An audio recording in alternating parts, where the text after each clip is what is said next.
smo imeli seveda tisto nevšečnost, ko sem stari mlin potopil, ne, zdaj je čisto nova zgodba, ki je dejansko zrasla iz stare zgodbe. Gre verjetno za pridobitev celotne regije, Prekmurja, Pomurja in pa Slovenije, kajti je to edini plavajoči mlin, ki je dejansko del kulturne dediščine, ki je del tradicije.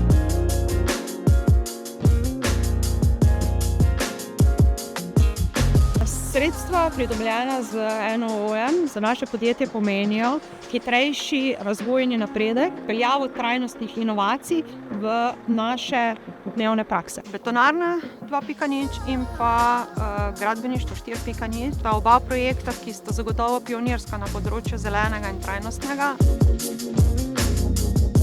Projekt je nastal na podlagi potreb po podpori bolnikov v zadnjem obdobju življenja. Je namenjen vsem regijam naše države, tako da zaenkrat imamo 9 regij, ki so dobile že avtomobil opremljen za celotno medicinsko opremo.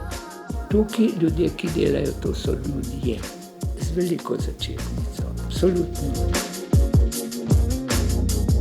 Tukaj smo z izgradnjo Vseslovenskega centra za velike požare v naravnem okolju dejansko pridobili eno platformo, ki nam omogoča kvalitetnejše izobraževanje in usposabljanje gasilcev, ki se potem odzivajo za požare v naravnem okolju, in na drugi strani izboljšan operativni odziv v primeru požarov v naravnem okolju.